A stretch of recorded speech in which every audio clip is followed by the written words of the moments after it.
But let us now put our hands together as we welcome Sue, our moderator, to take us, or our instructor to take us to the next phase. Thank you, Sue. Thanks for that, James. Hi, everybody. I hope you've all had a great week, and I hope you are all ready to learn some new things today going forward. Good to see you. Can't see where the countries are from. Would be really cool if you could rename yourselves with your name and your country after your name. That would help. Thank you, Zandile. And the South Africans seem to have this. Thank you, Barbara.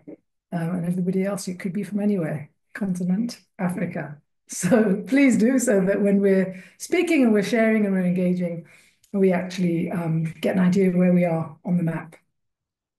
And hi to everybody there on YouTube. I can see that there are some students over there on YouTube, which is great too. So where were we? Last week, it feels like a long time ago.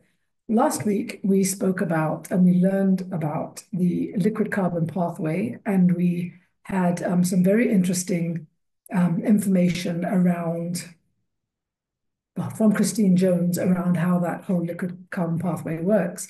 The examples she gave us, however, were from the US. She spoke a little bit about Australia, which I think that's where she's from, but she also spoke about, I think it was Idaho that she was in at the time. But we did get to see just what the comparisons were, just in terms of soils failing, revenues being generated in agriculture going to input providers more than farmers, and farmers basically over time becoming more and more broke, farm systems failing, requiring more and more of the inputs. And we also got an idea from her about how this is impacting on human health. Remember that the strategic reason people farm and produce food is for something or someone to consume it, whether it's livestock or whether it's people. So we cannot have the conversations around agriculture without thinking about the knock-on effect that this has on our health, or the health of our livestock, or the health of even our ecosystems.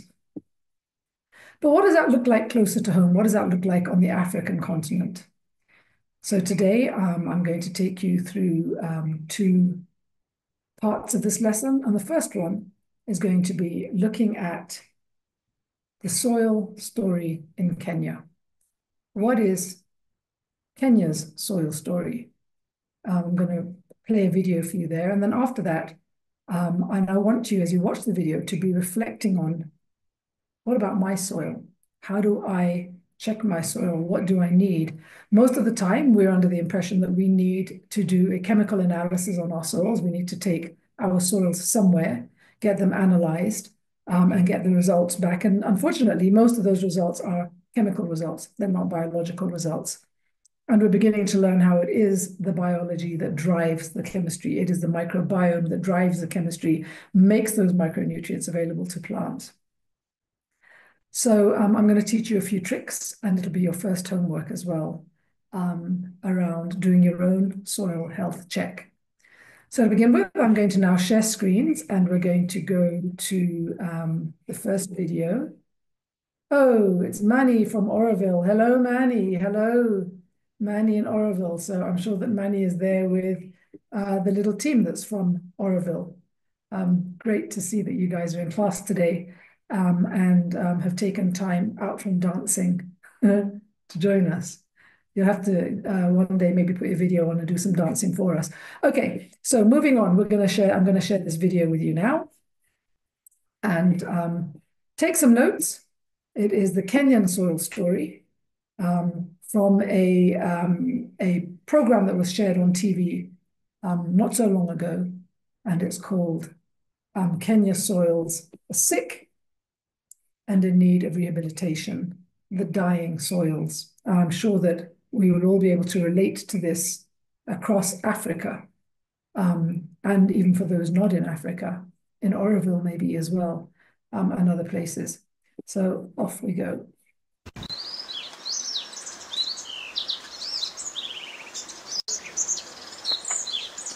For nearly 30 years, Alfred Mongare has diligently worked this land to feed himself and his family. Most of his days begin and end here, tending to his crops. Today, his routine is different. Soil scientists have paid him a visit to collect samples for testing. In the 3 decades that Mongare has tilled this land, he has never had his soil tested, but he knows that something is not right down there. Wakati nilianza hii shamba ilikuwa na rutuba kusinda saizi. Na hata fertilizer naweka ile ya nyingi kidogo kuliko ile miaka ya nyuma. Wakati niuliza watu wa agriculture extension officers, waniambia ni kwa vile tunalima kila wakati. Udongo unatakikana nao upumzike kidogo. Wakati nilianza kilimo mwaka 1990, mafuno ya mahindi nilikuwa nafuna gunia 10 na malawi ilikuwa magunia 1. Lakini kufikia hapa katikati nikapanda chai kidogo, hii shamba ikapungua kwa saizi na banda hapa sasa kiasi kile ambao napata cha mahindi ni kiasi kama gunia 4-5. Ile ilikuwa napata 1990 ilikuwa ni nyingi kusinda ile ambao napata saizi. Thinking I'm gonna start cutting carbs, I need to drop my belly fat. If you want to drop this,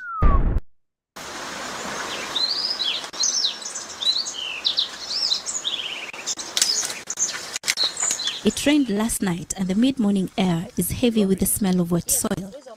He watches keenly as the scientists dig up soil in different spots and show him just how deep to dig and how to mix it for a perfect sample. Hata sisi tunataka kujua hii udongo uko namna gani. Kuna mahali anga unapanda mahindi inakuwa sehemu nyingine na sehemu nyingine haikui. Mongare is among thousands of farmers across the country who have seen their yields declining year after year, but have little knowledge about the fertility of their soils.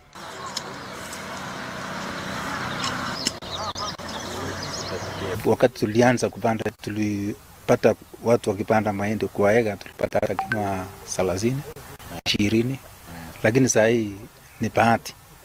Saa zingine huwezi toa hata. There are times we used even to do 25 bags per acre. Today, at the most, we do 15 bags, 13, 12, 17. I think that's the rest that we are doing. Hapo ites tulikuwa tunapata kama over 35 bags kwa bishori, lakini wakati huu hata ukijipitisha huwezi kutoa zaidi ya 30. Watu wengi wanapata 20, 25 na kurudi chini. So ni kumaanisha maybe kuna kasoro ndani ya mchanga, maybe kuna madini ambayo inakosekana kwa mchanga. Trans Nzoia is a maize growing county. Nowadays called the breadbasket of the country. And in the 80s we were doing about 8 million bags. In the 90s we were doing about 7 million. Now we are lucky if we do 5 million. In 1980s, we were getting 100 tons per hectare of cane. I did some work some few years ago in Mumia sugar before it started going down. And in the nucleus, we were getting 40 tons per hectare. From 1980 to 2013, you can imagine that drop.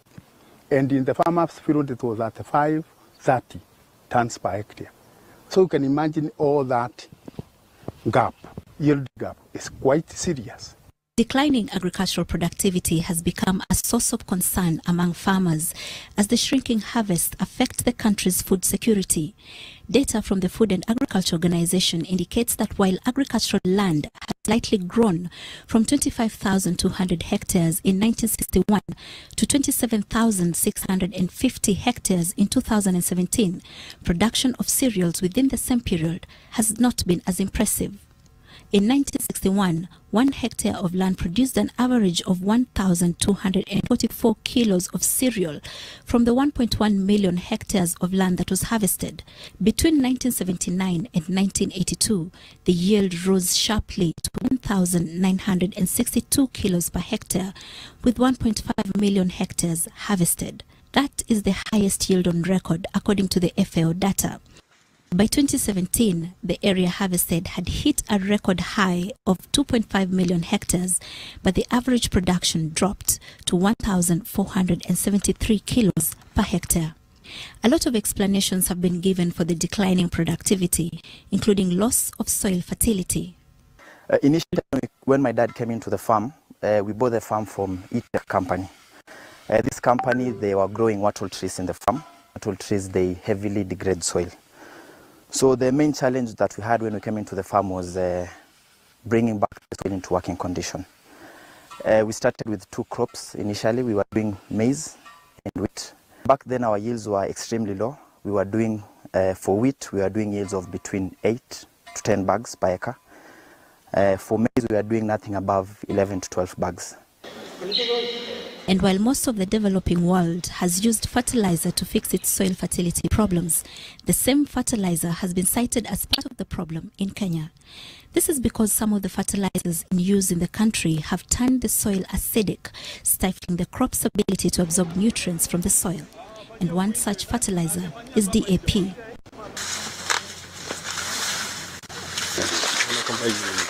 In light of the declining yields, the Ministry of Agriculture, through the National Accelerated Agricultural Input Access Program and the now defunct Kenya Agricultural Research Institute, KARI, conducted a national soil survey specifically for suitability of maize production. The results were worrying and called for drastic changes in fertilizer use. According to the report, Kenya's soils were found to be sick and in need of rehabilitation. The scientists proposed a number of remedies, among them switching from DAP fertilizer to NPK. This change did not go down well with the farmers because they said NPK significantly lowered their yields. Most farmers in Uasin Gishu, they are doing maize. For maize, you can't only use 2 nutrients. For NPK, you only have nitrogen and phosphorus. Nitrogen is 23 and phosphorus is 23. And K is 0, potassium is 0. Maize requires, the lowest unit that you can have for maize growing is 30 for phosphorus. For nitrogen, 23 is still okay. So I would say that NPK is still not enough. Unajua sisi ni wakulima na hasara sana inarudi kwa mkulima. So sisi wakulima wenyewe vile tuliona ile mwaka tulitumia NPK haikutusaidia sana. Mazao yalikuwa chini. So the next year tukarudi kwa DAP. We have got that report from the farmers that when they applied the NPK, that was the 23-23-0, the yields were a bit low. But what we found is that for farmers, they were just using 1 bag. Because 23-23-0 has got half the amount of nutrients that DAP has. DAP has 18-46-0, but 23-23-0 has only 23% of phosphate. So that means for every 1 bag of DAP, they're supposed to apply 2 bags of 23-23-0. So that could be one of the reasons why the yields were declining. For Kenya and most of sub-Saharan Africa, the use of fertilizer is low at an average of 8 kilos per hectare compared to 50 kilos in the developed world. Kenya spends a significant portion of its agricultural budget on fertilizer subsidy programs, although imports have dropped from about 300,000 tons per year to 100,000 tons in the last decade. Our main issue is organic carbon. So most of the organic residues is now going to livestock. So we are having farmers thresh or shred the maize residues and taking it to the livestock, but never returning it back to the farm. And this is why we are having this low organic matter. Soil organic matter gives surface soil a dark brownish color. This topsoil teems with life, and just a handful of it contains more microorganisms than there are humans on Earth. These organisms decompose plant residue, turn it into humus, and distribute this fertility-giving substance throughout the soil. In the absence of this organic matter, the stability of the soil structure is affected. The loss of organic carbon has changed the structure of the soil, affecting the availability of topsoil, leaving it exposed to erosion. Soil erosion is one of the greatest challenges that Nyamira County faces because when the land looks like this, most of the soil is swept away when it rains, taking it away from the farms and into the rivers down below. And that presents a challenge for the farmers. How do they continue farming if they cannot keep the soil in the field? The soils in Western Kenya are what we could call severely degraded, in that we have lost most of the soils through soil erosion, and also most of the nutrients that could support the growth of the plants have been depleted. The other challenge that soils face is pollution. For communities that live along rivers and rely on irrigated agriculture, the quality of the water used affects the health of the soil. In August, NTV brought you the story of toxic flow, exposing the extent of pollution of rivers and the impact that pollution has on human health. The other side of toxic flow is the impact on agricultural land. People and factories along the river from the sources are just emptying their effluent into the river directly, as opposed to the normal sewer system. And most of the factory wastes include heavy metals like lead. Makueni County knows this too well and has started documenting the impact of pollution on its agricultural productivity. And while only a small portion of the land is affected by pollution, the impact is noticeable.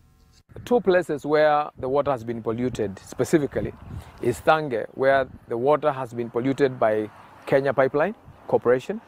From 2015, we tested the quality of the water, we called it the quality of the soil, and there was evidence of hydrocarbons into the soil.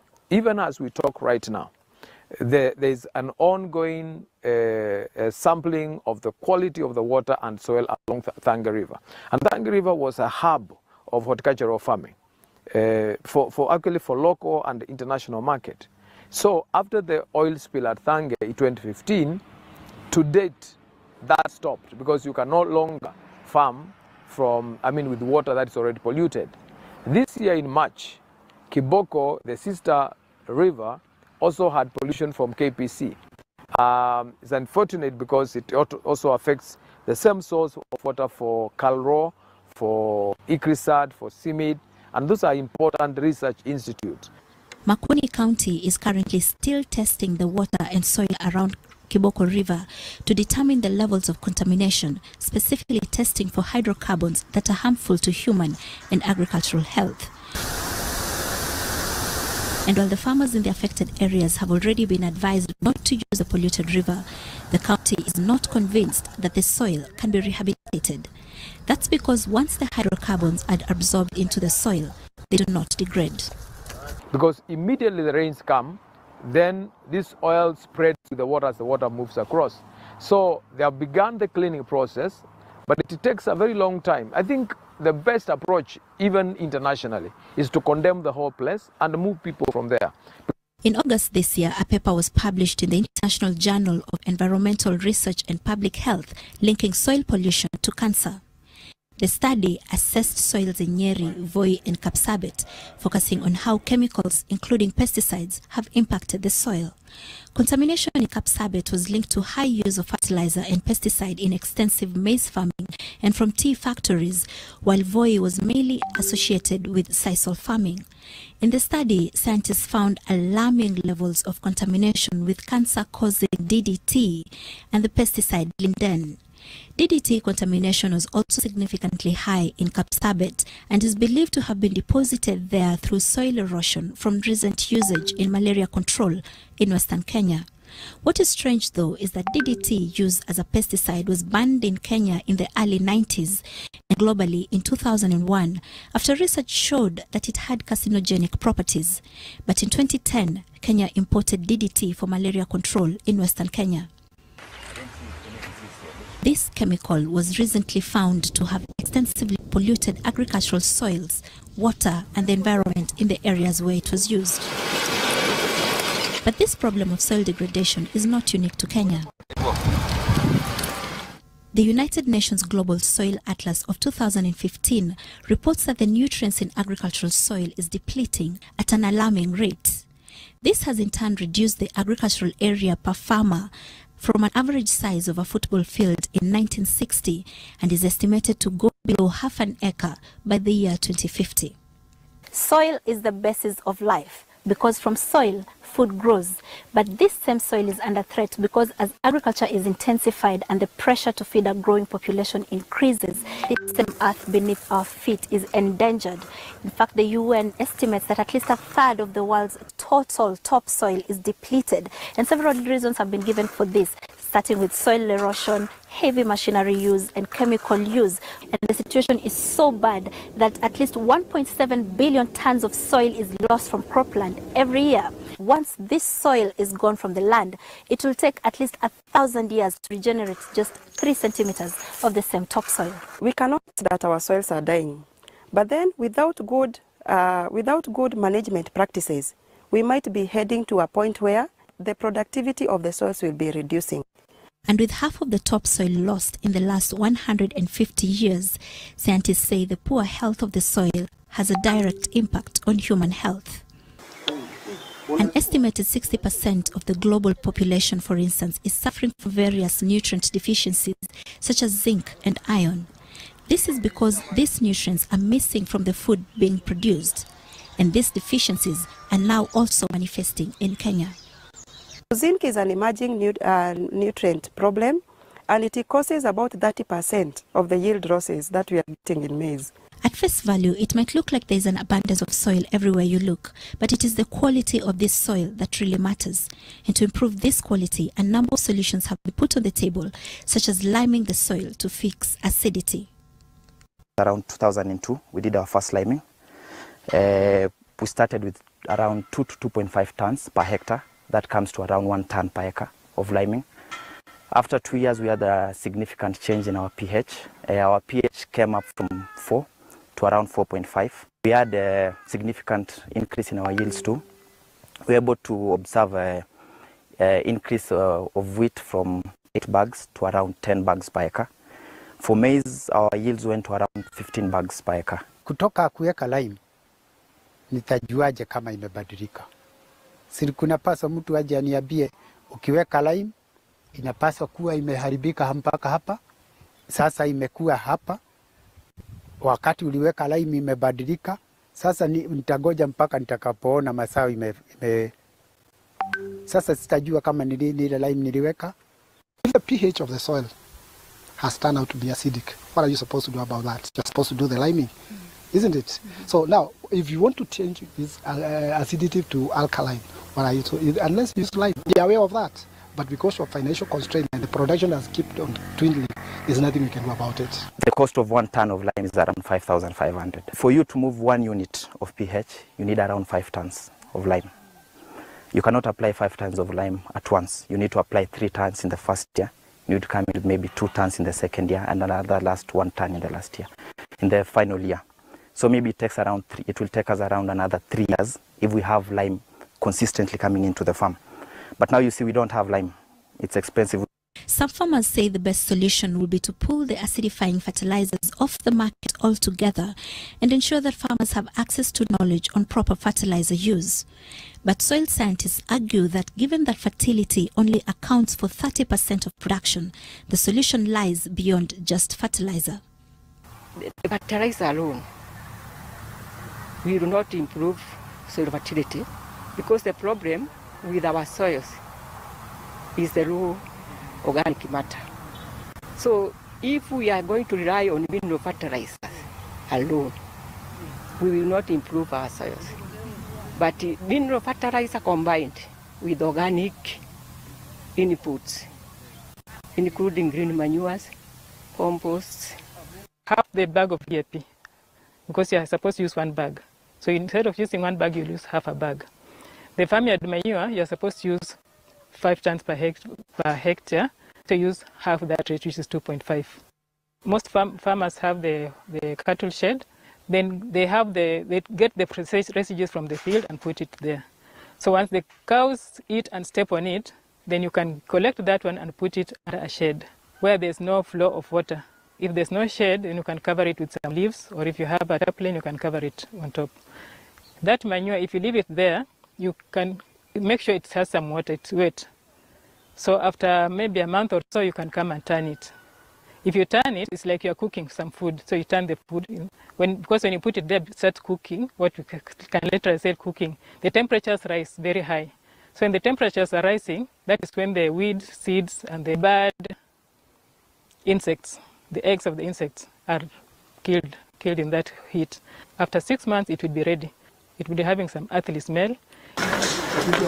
Dr. Patrick Gisheru is the Center Director for the Kenya Agricultural and Livestock Research Organization in Embu.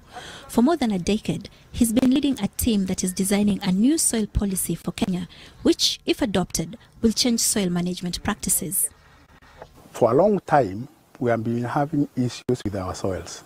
And to be able to work in our soils and to advise farmers properly, we need some guidelines. The process of designing the policy started in 2006 and seeks to clearly map out agricultural soils in the country and proposes to tailor fertilizer blends to specific soils because farmers are currently using blends that are outdated. When the fertilizer was being formulated, it was in the 60s, and the potassium was quite adequate in our soils, even in 1970s. But when we did some research, 1987, 88, 89, we found potassium is going down. And especially in the maize growing areas, that's where we did, one of our researchers did PhD on this issue. And he found Kisii area, Bungoma, Kitale, this eastern region and central, that K is becoming an issue. If adopted, the policy will change the process through which farmers can access fertilizer. All agrovets will be required to be registered and trained as agro-dealers before offering any services to farmers. Nowadays, you can be able to buy fertilizer from a butchery in this country, isn't it? The other professions, pharmacy, name it, they get permits to be able to sell some of these chemicals. But you see in this country, because of lack of this policy, anybody can sell fertilizer in a handyware. And even when you ask which type of fertilizer now you are buying, nobody will tell you sometimes, isn't it? You'll be told, this is CAN. What are the characteristics of CAN to a farmer? So we need also professionals to be able to be given permit to be selling some of these chemicals. While filming this story, NTV visited farmers in the counties of Narok, Bomet, Kisii, Nyamira, Makueni, Embu, Nyeri, Uasin Gishu, Bungoma and Trans Nzoia and collected some soil samples from those areas for testing. All the results showed that the soils were acidic and that the farmers needed to incorporate lime and compost manure into their routine in order to correct the acidity. So we have a lot of maize residues around here. So as they are threshing for the livestock, they should ensure that 30% of that threshing should be left on the farm. For Alfred Mongare, the farmer in Nyamira, knowing what is wrong with his soil is the first step to improving his production. His lab report indicates that his soil is highly acidic and not suitable for growing crops. The report also recommends that he stops using acidifying fertilizer like DAP and urea and use NPK instead. Farmers are said to be losing an estimated 30 billion shillings annually due to depletion of nutrients from the soil, a situation that, if rectified, will not only revive the dying soils, but also secure food for the future. So gradually we are moving towards 5.5 million, and I know with time, I'm sure we'll take Trans Nzoia back to where it's supposed to be, 7-8 million bracket. Zainab Wadati, NTV.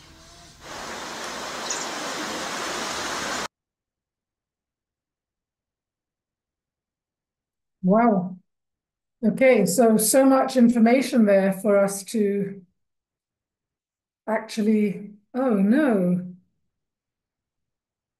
Okay, so much information there about people talking about the state of Kenyan soils.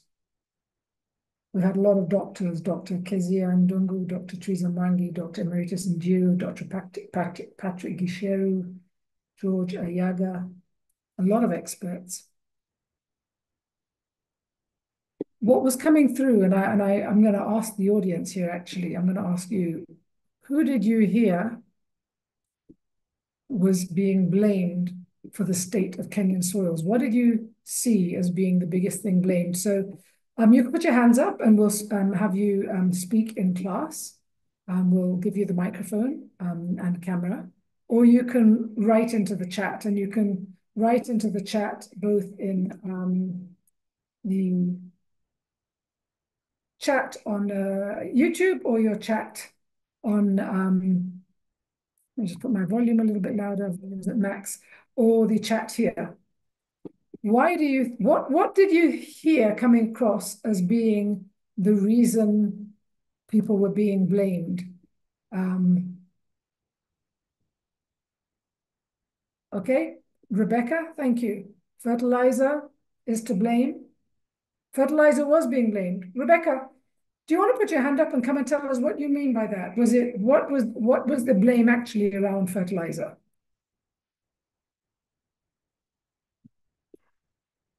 And because we've got some of you here from different countries, it would be really good to hear about your experience in your country. What is different in the country that you're from? Or do you feel that you're hearing the same thing? What we're seeing is that soils have failed. What we're seeing is that yields have failed. In 1961, we went from 1,244 kilograms per hectare. And then by 2017, we were 1,473, but we were actually, ripping up more land, harvesting, trying to harvest more land, but the yields had not actually gone up that much. 1979 to 82 was the most productive time, where we got 1,962 kilograms per hectare. What was going on? So we've got some of you saying, thank you, Rebecca. You're saying that you're in public transport and the radio is on. I get it. But when you're saying fertilizer is to blame, please elaborate on that. What is it? Why is fertilizer to blame? Yeah. Somebody else said use of chemical fertilizers, which lowers potassium levels in the soil. A little bit more focus on chemistry. Affordability to lime to alkalize the soil is too high. Again, lime, talking about chemistry. Indiscriminate use of fertilizers and removal of plant residues as animal feed. Animals are being blamed as well. The fertilizers, again, the irony is the Green Revolution promised food safety, but half a decade later, we're still hungry and sick. Mudhui, you're absolutely correct. Acidifying fertilizers like DAP, urea, which results in lowering pH. What we're hearing about is that a lot of it was being blamed on fertilizer without actually going beyond that. It was a very chemical approach to understanding and a chemical solutions to understanding what was going on, and then a chemical driven based solution to fix what was going on. Let's go back to last week. What we learned about was the liquid carbon pathway. Photosynthesis, carbon coming down, carbon being pushed into the soil, feeding the microbes bringing the minerals to the plants, the minerals are in the ground, okay? We also learned about how the carbon liquid pathway was 30 times more powerful than the decomposition pathway. But we didn't hear anything about that from all of these experts. What we did hear was a little bit about the decomposition pathway, expecting farmers to leave 30% of their crop residues on the land. The reality is, if you have animals to feed, why would you be leaving the crop residues on the land? Okay, what sense does that make to a practicing farmer? Okay, exactly. The crop residues are used to feed livestock. And here we're basically saying, now, can you imagine telling a farmer, if any of you are in extension, just leave 30% of your crop residue on the land? What happens then when your animals run out of food? Is that a practical solution? The solutions given were leaving that crop residues, soil testing, and liming. Okay, and sometimes doing a little bit of green manure. They didn't really get into what those details were. The reality is none of those things looked at the real root cause. We looked at some areas where land was contaminated. That's a whole other issue. Contamination by what were they saying? Petrocarbons, contamination by industry, etc. Let's not even go there for now. Let's look at agricultural land, the land they're testing. The land actually didn't look too bad. The soils didn't look too bad. So why is it that the soils were so acidic? And what is it that creates and balances the soil? And it's the microbes. and it's the production systems. Most of those soils, what they didn't talk about was compaction, okay? If those soils were not compact, they would not have run down to the river. The reason that they're compact, exactly, Wesley, the soil erosion, the compaction, soils collapsing, they're more easily eroded, and that's why they went down to. So our understanding of what was actually happening with the soils, there was that missing part, the biology. What does the biology do? The soil microbiome creates the micro aggregates in the soil with their glues. When those glues, it is not in the interest of the soil microbes to be washed off down to the river. They're not fish. They want to be near the plant's roots. They want to be in the rhizal sheath, in the rhizosphere. That's where they're feeding, and the plants are feeding them.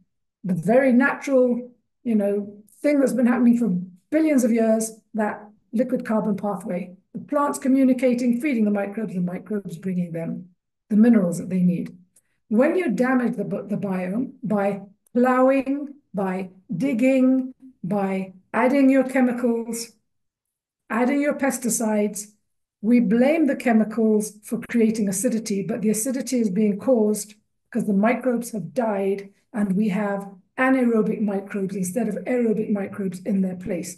We have an anaerobic zone, which is acidic.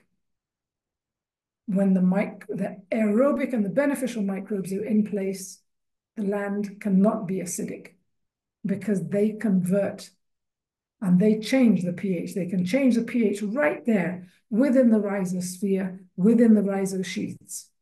So it is the little guys, it's the biology that's doing it, and it's again something that we're all learning about and is a little bit new. And as we go on with this course, we'll learn a little bit more. But all of those experts driving policy in our countries without the knowledge of how the soil microbiome actually works is where we're getting things wrong in agriculture. We're doing a few things wrong. We now know that plants feed the biology, but when we start farming, we take away the plants, we clear all the land. We now know that that biology is very different at different stages in the soil profile. Some of them are different higher up in that area where you've got the decomposition zone. Some of them are different much further down in the actual root zone, working with those roots as they're going down, searching for water and locking in carbon as they do that and bringing those minerals that they find along the way to the plant. In that relationship, when we clear our land, we stop that. They die. The land collapses, the soil collapses. It collapses and it gets hard. So we take a tractor through it to fluff it up, to put the air in it, but it is not the air that is missing. For a very short period of time, those roots can make their way through because they're not trying to get through concrete. But the minute it starts to rain, that land begins to collapse and get hard again. And the roots struggle. And we end up with plants that grow, but they're weak, their immune systems are weak, and we need to spray them because they attract pests, and we spray the pesticides on them, and any biology that's in the soil or even on the plants that is trying to recover gets nuked once again. It's our systems. It's the way we farm. When we think that, we look back at the 10,000, 12,000 years ago when we started agriculture to how much soil we've destroyed. Just taking, organic matter, putting it up on top of the soil doesn't solve the problem. It's our systems and our understanding. We can't fix things unless we actually understand them. In all reality, farmers do not need to buy in any inputs. They don't need fertilizers. They don't need pesticides. The pests that will come onto your plants are an indication that there's something wrong. There's something wrong with that relationship between the plant and its roots and it getting the minerals it wants. It could be that it's stressed and there's no water. And the water is quite easy to see when a plant is lacking water. It will wilt, etc. You'll see that, you'll know that. Though when it's other minerals and things like that, there will be subtle differences that you'll see. But if a plant is very weak because the soil microbes are not there to bring those minerals to it, the plant will attract pests. We call them pests, but actually the pests are just saying, these plants I can eat. Plants that are very healthy do not attract pests. And every farmer can produce healthy plants by making his own inputs, by making his own compost, which is again where we go with this course. Making his own compost, which means inoculating your soils with the microbiology, but also then changing your systems to make sure that once that liquid carbon pump starts, you don't break it. And that means keeping a green, if you think about solar panels, every green leaf, whether it is grass or the leaf on a plant, they're solar panels. Photosynthesis is the first form of solar panels.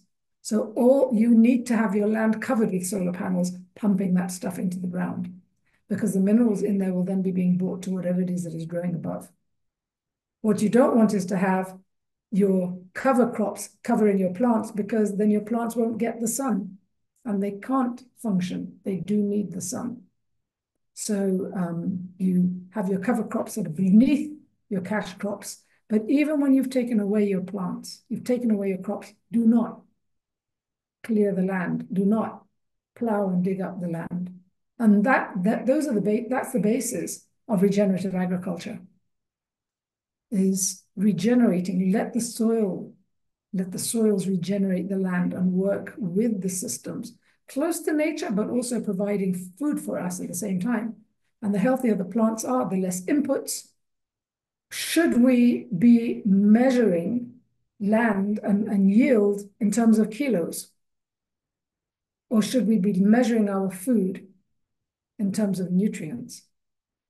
Because we can grow. If all of us in this meeting today were fed hormones, we would all grow. Parts of our bodies would grow faster than others, perhaps. But the reality is, would we be healthy? So back to plants, okay? What should we be measuring in terms of food? We're now using the words food and nutrition security, and we should be measuring nutrients, okay? Vivian, you've said, is it therefore incorrect to let your land rest for a few weeks or months? You should always have something growing in your soils at all times, if possible. Yes. Clearing your land and letting it rest. The microbes are dying. There's nothing to feed them. They're drying. The land is drying. There's nothing to keep it cool. There's nothing to protect it. Yeah. Keep something on your land all the time. Okay. Any other questions? Do we have anybody with their hands up? I can see that there's quite a big crowd there on YouTube. Hello to all of you there. If you do have any questions, do throw them in the chat. I'm looking across in the YouTube chat. I don't see anything there. And perfect. I'm going to go on then to the second part. So before we even get there, can you start writing in the chat how you have been measuring your soil health before? What do you do? How do you know your soil is healthy? When you look out at your land and you're trying to make your mind up as to whether your soil is healthy or not, what are you looking for? What are the indicators? What do you do? Let's throw some pointers out there in the chat if people are shy to speak. Otherwise, do put your hand up and let us know. What do you do in your country? What do you do in your community? How do you know if your soil is healthy?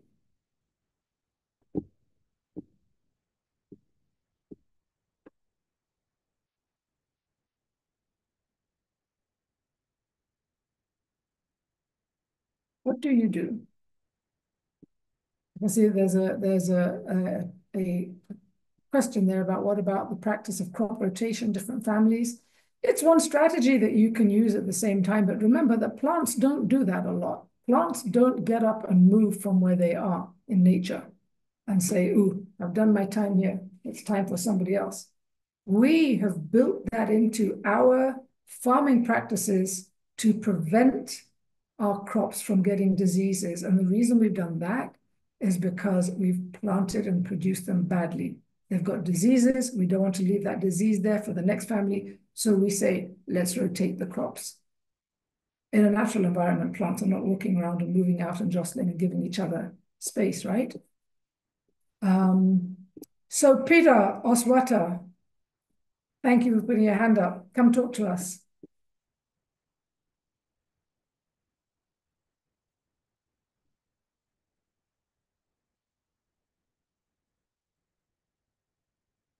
Peter, you'll be asked to unmute yourself whilst you're doing that. I hear you in Gambia. Vivian, you've said that in Gambia we use an instrument called an auger to test the soil samples. Yes, that's the instrument that you saw the gentleman using to actually pull the soil sample out. And we've also been testing at the wrong depths.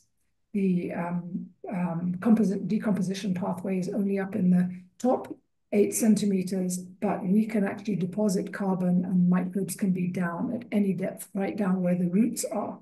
And normally when we're testing soils, we also test soils when the plants or whatever, so most of our, when there are no plants there, we're also testing a lot. We're testing for chemistry. Where did that gentleman go? Peter. Yes, I'm here. I'm present. Hi, great. How are you? Good evening, Sue. Good evening. Thank you for today's topic of discussion, and maybe to highlight or to give an overview of how farmers. We are talking of a typical farmer in the village who does not even know how to test soils. How does this farmer know that the soil he or she is using is actually productive or is fertile? This from maybe experience from the field, experience from the villages, you find that when a farmer plants a given type of a crop, there is that expectation of the output expected in terms of the size of the farm that you've used, the type of seed you've planted. So at the end of the day, for instance, if maybe you are in a highland area of, say, Nakuru, Uasin Gishu, and you've planted maize on an acre of land, you've used maybe the right variety, you've used the right quantities of fertilizers. To you, your expectation is that you're going to harvest an average of 30 to 40 bags of maize from 1 acre. So if a farmer gets that output consistently, he or she is able to conclude that my farm is actually fertile or my farm is actually productive. Yes, though also there are other aspects of how you can know if your soil is acidic or not by actually carrying out a test. Thank you. Okay, so what you're saying is that, but you're talking about an after the effect, right? Because you're saying that they're not looking at the land and saying my soil is good now. Yes. They're looking at the yield and saying my land was good then because it produced. Yeah. Okay, and you're saying a lot of it is based on variety. When you go and buy your varieties from the agro dealer, they also tell you which fertilizers you need to put in the ground. Yeah. Yes. Hope that you're getting 30 to 40 bags of maize per acre. Okay. Again, we're talking about volume. We're saying that's the volume that we're going to get out. And the reality is, do you know of many farmers that have a consistent volume that is coming out every season? Actually, very few farmers can have that consistency because with time there's a decline in production. Maybe if interventions like soil testing are done and maybe agricultural lime applied or maybe regenerative agriculture applied, let's say crop residue retention, mulching, etc., you find that the productivity again increases. Okay. And when we look at some of those, the recommendations that you said there, most farmers will do one or two or a few. Some will just be told if you put lime, the ground will become less acidic. And guess what? It will. The ground will become less acidic if you can afford to put lime, but it doesn't mean that the biology is back. It doesn't mean you will not have compact soil. It doesn't mean that you're going to not have erosion. It doesn't even mean you're going to have good productivity. It might mean that the plants that you grow are now better able to utilize the synthetic fertilizers you're putting in there. But if that was the system you used before, guess what's coming in the future? More acidity. Because the system is not changing. Okay, and yeah, sure. But I just want to keep bringing us back to we're measuring maize in numbers of bags. If we were to measure maize in bags and residue, chemical residue levels in bags, and people with cancer and people in hospital, we'd see that there's a great correlation. So in agriculture, we measure one thing. In the hospitals, we measure another thing. But they're linked. It's health, it's food. We're trying to produce healthy, nutritious food, right? So Yes. thank you for that, Peter. I agree with you. There's a whole bevy of things that a farmer can do to improve his yield, but most farmers, and we've seen it consistently in our data, they have declining yields year on year on year till they get to a point where they're saying, actually, it doesn't matter how much fertilizer I put in, I'm losing money. I'm not getting anything. I'm not even breaking even, okay? Coming back to my question there, which was, you know, how do you know if your soil is healthy? We've got in the chat there as well. So Peter, you've spoken about measuring after the effect. We've got in the chat, somebody has said, you know, they measure with the auger, that would be chemical testing. The same thing in South Africa, or even just using a shovel. Using a shovel just to check your soil and see, is it compact, is it whatever? And you could always blame compaction on soils being dry as well, because when soils are not moist and not dry because they're exposed to the elements all the time, they don't have any coverage on top, they're going to be drier. A lot of people believe that if you have plants growing, they are taking away moisture from the ground, but they're actually not. They're actually working the water systems in the ground as well. Barbara, you said you're focusing on pasture development. So you walk through them, you look at the diversity of the grasses growing, you look at the colors of the leaves. So now we're building in another element. We're building in observation on what we can see, on what we expect. Abisai, you've said we look for weeds growing naturally. Yeah, what are those weeds? All of those weeds are family groups, and they're all indicators. All those weeds that come up are indicators of something. We have tomatoes of the Solanaceae family. When you get Sodom apples or some of that family, they're families that are the same. You know that actually your soils are suited to specific plants. You can read that off the weeds. You also know that some weeds show that soils are very, very bacterial high and not fungal high, and we'll talk about that later. Somebody else put their hand up just now. I hope you got the microphone. I saw the name flash on and off. Maybe James or Hesba want to tell me who it is so that we can bring her onto the floor. Eric, meanwhile, has said permaculture should definitely do right. On the matter of soil health indicator, there's this plant called Tithonia. I've heard some people saying it, if present on your farm, then your fertility is not quite off. Yeah, again, reading certain plants, are yields declining globally or not, or only in certain areas? So what we're seeing is that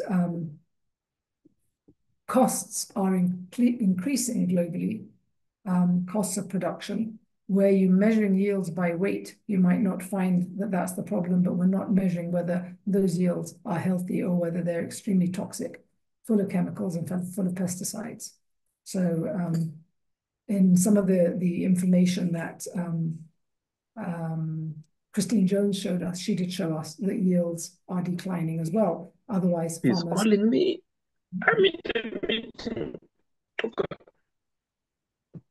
Okay, we got a little bit of an interruption there. Do we have anybody else who's coming on the floor to chat to us? There was somebody who had their hand up. Maybe not for now. So the next part is about how you do your own soil health check. There are a few things you can look at. We made a little video for you. Some things you can measure, some things you can observe, but good farming is, observation is a key component of good farming, understanding what's going on around you. What are the sounds? What are the smells? What are the plants looking like? Are they shiny? Are they weak? Are they, what are the insects? What are the insects above the ground? What are the insects below the ground? But now we're going to look at some measurable indicators that you can do yourself. So I'm going to share another video with you quickly. I really don't like it when the adverts come on. We will get better at this. I've been told today that we can. But until then, when the adverts come on, I'll just quickly nuke them. So write down some notes. You are going to be expected to do one of these experiments I'm going to talk to you now, just one of them for your homework. So take notes and we'll talk about it afterwards, and you'll let me know which one in particular you're going to want or be able to do. So here we go.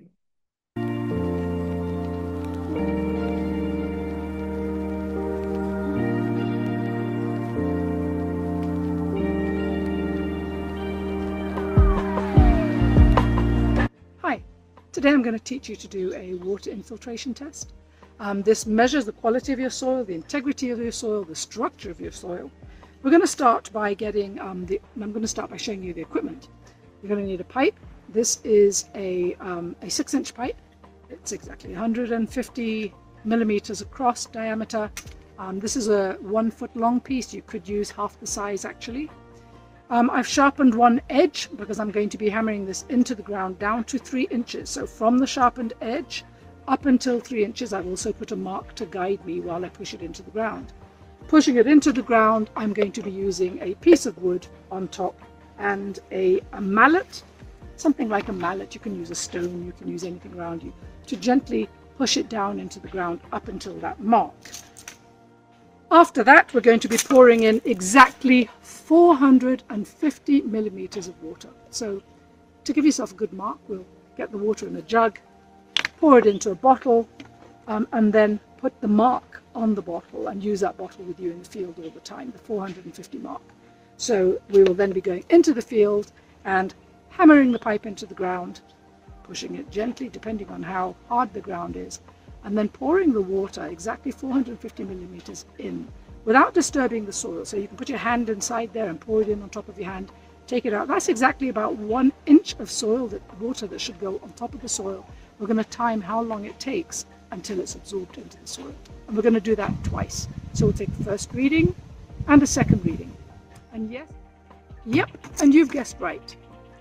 The faster your soil drains, excluding sands, but the faster your soil drains, the better it is in terms of storing water. That means that when it rains, your soil will be sucking in and storing that water.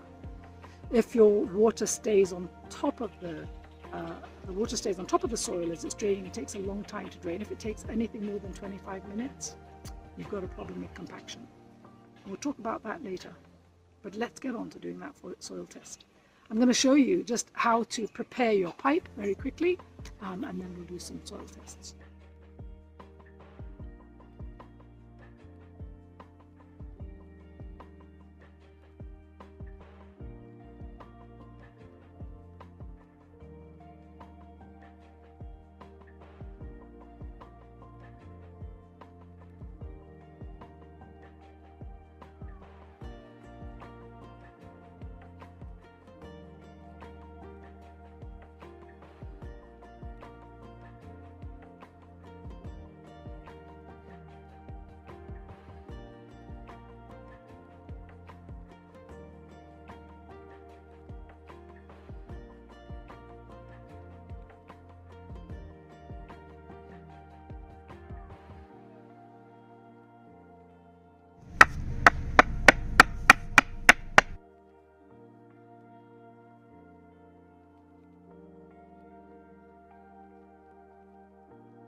So I'm really keen to have a look and see where that water went.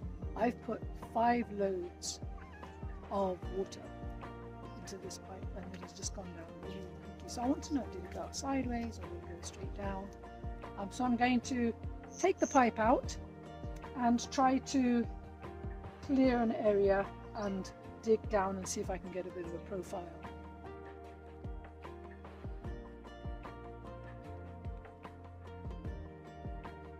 Might not be very clear from here, but I'm going to come up and take a photograph. It does look like the water has actually gone straight down, which is where we want it to do.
So now that we've put down 2 loads of water, we're going to take the pipe out and cut right across that profile and see where the water went, whether it went straight down or whether it began to go sideways, indicating hard pan and the direction that your roots will eventually be growing in.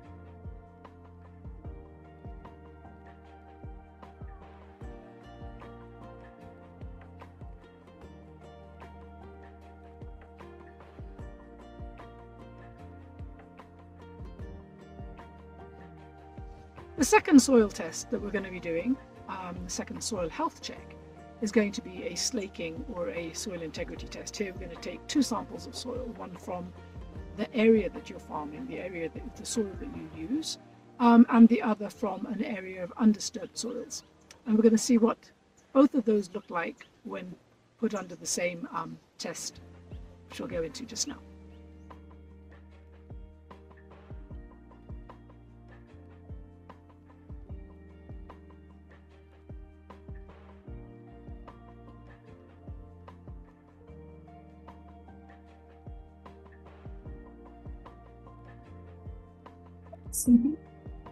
Because the next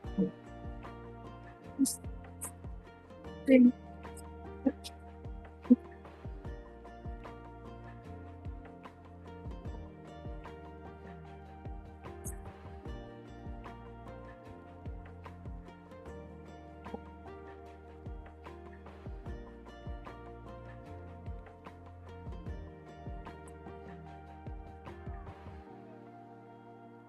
called wiring.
Just exhibit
The third soil health test we're going to be doing is looking at the rhizosphere. We're going to be pulling out a few plants and looking at what the root system looks like, how large it is, how dense it is, how long it is, but more importantly, what color and what is covering the root, actually the root hairs. Through the liquid carbon pathway, the plants produce those sticky sweet exudates that go into the ground to feed the microbes. And in the process, everything within the area around the roots gets stuck in and around the roots. That's where all of the magic is happening. So we are hoping to see that our roots, when we're doing our rhizosphere test, we're hoping to see a rhizosheath test, more importantly, it's the rhizosheath, that area right around the roots. We're hoping to see that it's covered with sticky things from in the soil. That would be, you know, bits of the soil, bits of the humus, bit of the necromass, including the microbes, biology, etc. But that the roots come out thick and heavy and covered almost like in rastery sorts of strands, as opposed to coming out just clean white roots that have been sucking up synthetic fertilizers, or that are in such poor soil that the exudates and the microbial interactions with the plant are not actually happening. So let's have a look and see.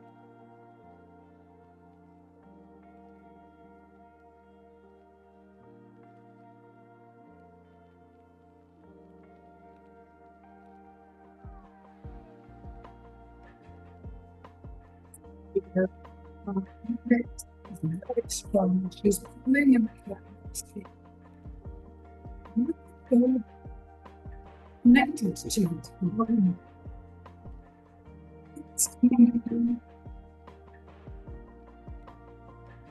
Shaking of the story.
Okay.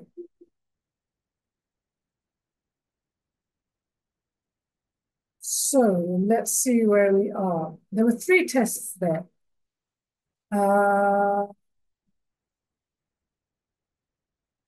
Okay, I can see from the chat, which I couldn't see on my side, that you couldn't hear me speaking very well. Well, let's talk about the first one. So the first, we have time. The first test that we looked at was doing a water infiltration. The videos are very simple. They're very clear. There's not a lot to actually be said on them. Can I see a thumbs up or a thumbs down if you didn't understand what the video was showing? Can you hear me now? Can anyone hear me now? Yes, we can hear you, Sue. Perfect, thank you. So, okay, yeah. So let's see a show of hands. So there are a couple of people there with their hands down saying they didn't understand it. Okay, so for those of you that did understand it, who wants to be brave enough to tell the rest of the class what that first exercise is using that pipe? What we need to do, how we're going to do it for our homework. Who wants to be first? I mean, who wants to explain? Hulda, go ahead. I don't know how to say your name. Hulda? Hilda. Karivu, come and tell us how.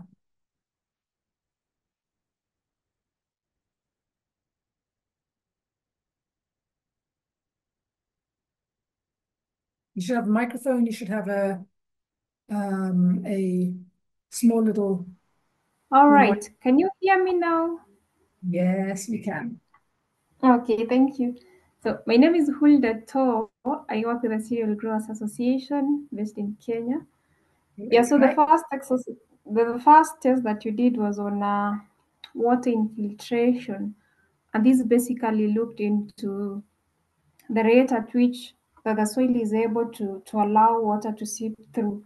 So for the first experiment, it took lesser time, and when you dug through the pipe, you found that the water actually seeped through the soil. But then for the second one, it took a bit of time, and after the second one, it took so long that it didn't even absorb all the water. And like the first one, where you did up to 5 times and all the water seeped through. So that indicated the difference between the two soils, where the first one was healthier than the second trial. Yeah. Well done on that. Well done on that. I hope for those that didn't get it, can you show me those that had a thumbs down? Did you get that now? So you've got the pipe, you're putting in exactly. So the pipe has got to be a 6-inch pipe. You're putting in exactly, thank you, 450 milliliters of water. That would give you, if there was no ground soaking it up, that would give you exactly 1 inch of water on top. And what you're measuring is how fast does that soil absorb 1 inch of water? And you're counting it in seconds. And yes, you can see that the first soil I did, I just kept pouring water in and it was just gulping it down. Now, imagine what happens when it rains on that piece of land. If it's raining and it's a heavy rain, the ground is going to be soaking that water up and soaking it down and storing it and taking it right down. Yeah. Whereas the other one, the rain could be coming down faster than the land can absorb. So what's going to happen? The water is going to move. If the land is sloping, Kidogo, the water is going to move. It's not going to absorb it all. What you want is to have that first soil. And that first soil is because it's so alive. The microbes in there have created all those aggregates. You saw that in the picture that Christine Jones showed us, where she had those 2 diagrams of the little blue dot, the little green dots, and how when they were all just symmetric, whatever, they didn't work that well. But once they're all shuffled around and moved around, and my explanation may not be very good at the moment, but once you've got the aggregates forming, the micro aggregates and the macro aggregates, you've got ways for the water to go down.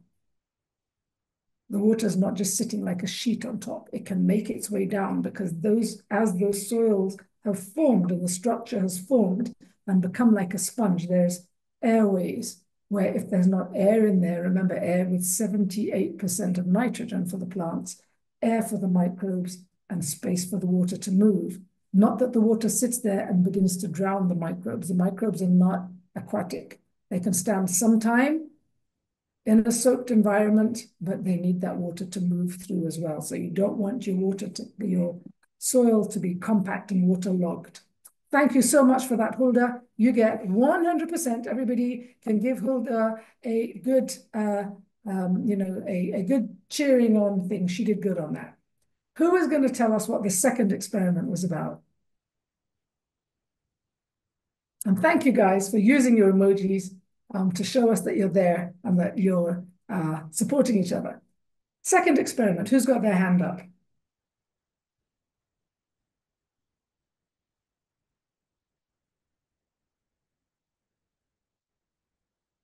Okay, I'll tell you what the second experiment was. Barbara, come in. Come tell us what the second experiment was. Thank you.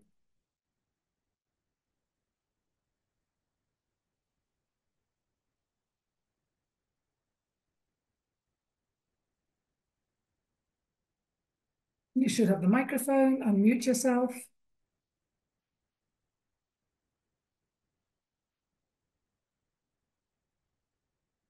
There we go.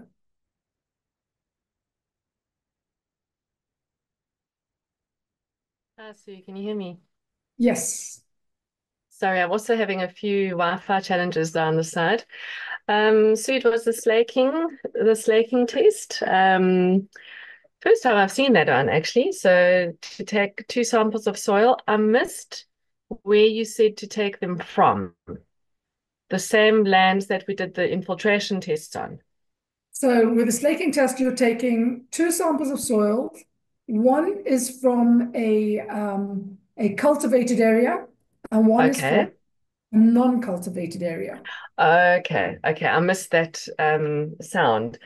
And then it looks like you've cut off 2 Coca-Cola plastic water bottles, 1 liters, and you put a 20% shade net, a little cover over the top, fill them up with water, shade net cover over the top, and you suspend or you place those 2 soil samples on top of the shade net, semi-submerged in the water, and then you gently tap the bottles to see what little clods or how the soil will break down and will break up. And it's to basically analyze the friability of the soil. And what determines that? The crumble, as it crumbles and collects at the base of the water, the bottle. Exactly. So okay. That's fantastic. You've given us a great description of there. I will just add on a few things, and sorry, the voiceover, and for some reason, maybe my microphone was off, although I could have sworn it was on. So what we've done there is we've put the same system as you've said, 2 empty bottles. And we're using plastic, guys, because if you use glass and you try and tap against something that's glass, you don't get the same vibrations running through that agitate the water. It's much harder. So try if you can. We hate plastic, but use plastic if you can. And keep them, because you'll use them again with different, as your soils improve, you'll keep doing that test to give you an indication of whether your soils are getting better or not. You put in some of the soil from the land that you're cultivating, get a good solid clod, and then you get a good clod of soil from a place that has not been typically cultivated, and you put them both in there and you let them soak up the water. As they soak up water, soil can soak up a lot of water. Yeah, some say 7, some say 10, some say 20. I guess it depends on what is in that soil, how much water it can actually absorb. And then you gently tap, you let it soak up first, and then you gently tap and you see what begins to happen. I want you to test your soils. That's the second test that you can do. The soils that, if your soil structure and your soil integrity is good, your soil will not collapse. What you'll find is it will stay like that piece that you saw me picking up, a piece that stayed wholesome almost. It didn't break, it didn't shatter, it stayed solid. The little roots were still in there. Why? What was the difference between that and the other one? And the reason was biology, because the microbes produce glues, and those glues hold those aggregates together. It's not in the interest that the microbes don't defend themselves by producing those glues to stay where they are. When the water comes down, be it rain or anything else, it can get absorbed in there and it goes on and passes by. Whereas where your microbiome is dead, where your soils are dead, your soils basically are collapsed, they will just disintegrate. There are no glues holding them together. The airways fill up with water and collapses. The airways that you've made with a tractor as you've aerated the soil. It's not the same thing as the airways made by biology. Let's not forget that you do fluff up and aerate your soil with a tractor, but we want the biology to be the ones that do that for our soils. So we want to disturb our soils as little as possible, let them get on with their job. And then, as you can see, that soil that came from an environment that had not been disturbed behaved much better under those conditions. And now when you picture what will happen when it rains, whether you're on a slope, whether you're not, one soil will collapse and the other will actually absorb water. So that's the second test. Who wants to talk about the third one? We've got 1 or 2 minutes left in class. The third test, and remember your homework is to do one of these tests only. You will find this in your Canvas, how to do these, and this video. We'll share this video into the group. You only have to do one of these tests. But share the video of you doing the test in your WhatsApp group, okay? So the third one, I guess it's a little bit hard because again, it did need a voiceover. Lynette pulled up a maize plant. Remember, we've said that the liquid carbon pathway happens from the plant down, photosynthesis down to the roots. So now we were looking at the roots. Most of us don't do that. We look at plant health by looking out at our fields and saying, oh, my plants look like this above the ground, but we never look below. When you start looking below the ground, you start seeing different things. If you pull up, Lynette pulled up that maize plant and it came up with a massive clod of stuff around the roots. Some maize plants don't. You'll find that maize plants that are grown with synthetic fertilizer will come up like roots. They will just slip out of the ground. They won't come up with all of that community. It is a community. It is a community that the maize plant is working with. You'll see that the maize, those little roots that are around, there are lots of little roots, especially in that decomposition area, lots of little roots underneath there, but they're all kind of like brown because they've got the glues around them and the biology is all in there stuck around them. That shows that the plant is communicating with the microbiome. If you pull your plant out of the ground and you've just got white roots coming up, which happens with synthetic and conventional farming, that's what you get. That's how you can tell the difference. So if you want to see if your plants are communicating with the microbiome, pull them up and have a look at the roots, shake the roots. You saw in there, you saw earthworms, you saw stones. Those stones, what's happening? Why would a maize plant bring up the stones and things around it? Those are minerals. Those stones are minerals. And the fungi are dissolving those minerals and feeding that to the plant. The selenium, all those other bits and pieces. So you get to do, you can do all 3 of them if you want. You can do 2 of them if you want, but you need to do 1 and share it in your WhatsApp group. And that basically brings us to the end of today's class. So Hesbon is going to take me off the spotlight. We're going to see everybody in class. I want to see your reaction. Did you feel like you got good value? You can show me thumbs up, thumb down. Sorry about the sound. We'll fix that on the video for the next class. Great to see some of you there with thumbs up. Thank you, Team iCow and I. Totally appreciate it. We can now put on our microphones and our cameras and say goodbye, and goodbye to everybody who's on YouTube. Send us any questions, but we saw you. Bye. Bye. Got your homework. Bye-bye. Bye-bye. Bye. So Doc, bye. Bye. Thank you so much. Good night. Bye-bye. Good night. Good night, guys. Good night. Bye. Bye. Bye, Pip. Bye, Sebastian. Bye.